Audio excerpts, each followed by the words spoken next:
Have you ever wondered about what questions children ask the most? For many parents out there, especially mine, you may think that the most asked question is, "Dad, are we there yet?" Turns out, that's actually not the case. In fact, the most asked question by children is actually a very short yet powerful one. And I'm not talking about me. I'm talking about why. Children ask why because it's a fundamental part of their cognitive development and growing curiosity of the world around them. But as we grow older, we tend to ask why less frequently.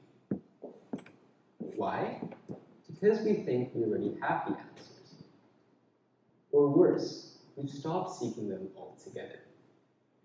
And I'm here to tell you that that's a mistake. We should never ever stop asking why.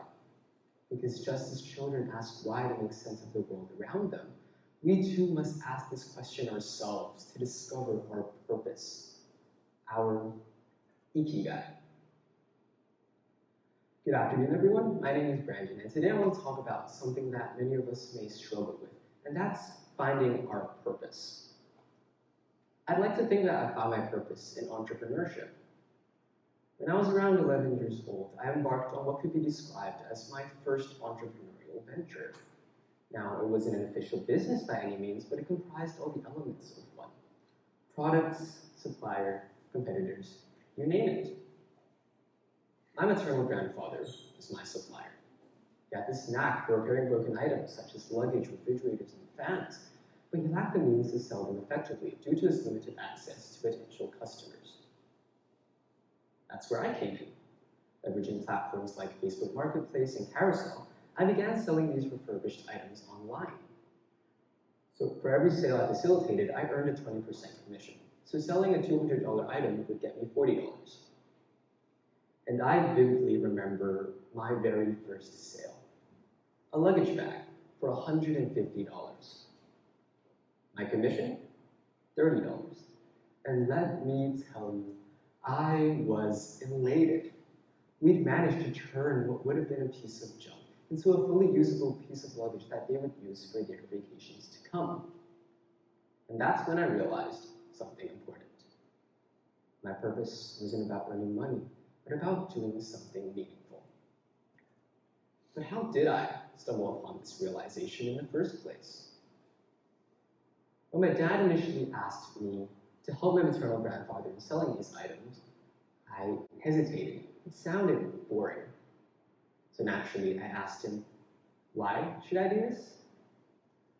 "Why don't you figure that out for yourself?" he replied. And I did. I figured out that it wasn't the money I got that intrigued me, but the act of selling itself that felt like my calling. And that marked the beginning of a pivotal chapter in my life. To understand how asking why can help you find purpose in your life, let's take a journey to Okinawa, Japan, also known as the island of longevity. Okinawa boasts one of the highest life expectancies in the world. Their secret? A concept known as ikigai, which simply translates to reason for being. This concept alludes to why we do what we do every day. It's the reason why we get out of bed every morning. And to understand it, I want you to take a look at this Venn diagram. We have what you love, something that makes time flow quicker for you, and that can take many forms, such as sport or art. Then we move on to what you are good at, something that you clearly do better than most people, and it just comes easy to you. Where these two overlap, we have your passion. Then we move on to what the world needs, which refers to the contributions that you can make to society through your actions, whether that be through volunteering or even tutoring a peer. Where this intersects with what you love, we have your mission. And we move on to what you can be paid for, which is also known as what you can be rewarded for. This means the monetary rewards you receive for what you do. When this intersects with what you are good at, we have your profession, and the overlap between what the world needs and what you can be paid for forms your vocation.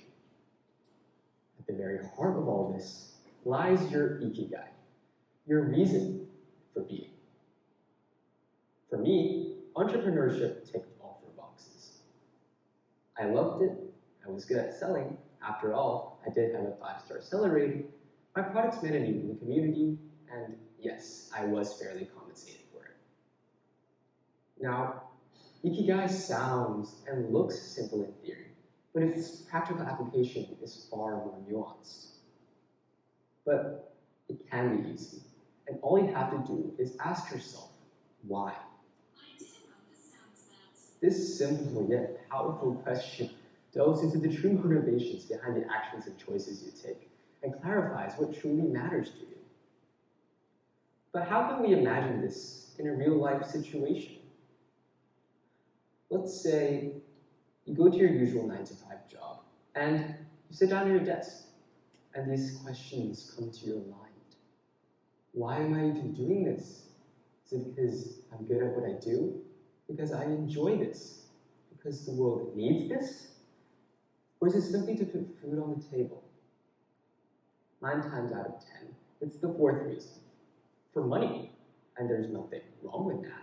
Who doesn't love money? In fact, if I said I had $500 to give to each of you for listening to me right now, I bet your eyes would light up. Not saying that I did. If financial motivation is your only driver, it often leads to feelings of discontentment and a lack of fulfillment. Psychologist Frederick Herzberg explains this well with his 2-factor theory. It describes money as a hygiene factor, where its absence causes dissatisfaction, but its presence doesn't guarantee lasting motivation or happiness. True motivation comes from intrinsic factors like personal growth and recognition. Think about it. When was the last time you felt truly fulfilled? Was it after receiving your last paycheck, or after doing something meaningful? Focusing solely on financial gain for ikigai's 4 qualities may lead to short-term satisfaction, like a fleeting breeze filling your sails. But ultimately, you feel like an unanchored boat drifting aimlessly on a vast ocean, unsure of where you're going or why you're even afloat, lost without understanding why you live. Your purpose. This is where self-exploration comes in. By asking yourself why more often, why you work or study, why you do what you do, you gain clarity about what truly matters to you. In fact, me giving this talk right now was an example of my pursuit for ikigai. So what will you do? How will you pursue your ikigai? That's entirely up to you. Now, it's important to remember that ikigai isn't the destination. It's the journey. It's found in the little things that bring joy to you every day, whether that's helping someone in need or doing something meaningful to you. I ask you to start small. Ask yourself why more often about your actions, choices, and goals, and let those answers guide you toward activities that give your life meaning. Mark Twain once said, "The 2 most important days of your life are the day you were born and the day you find out why." We all have unique reasons for being here, and understanding those reasons can lead to a more purposeful life. So I ask you to embrace your inner child, never stop asking why, and in doing so, you'll find your ikigai. Thank you.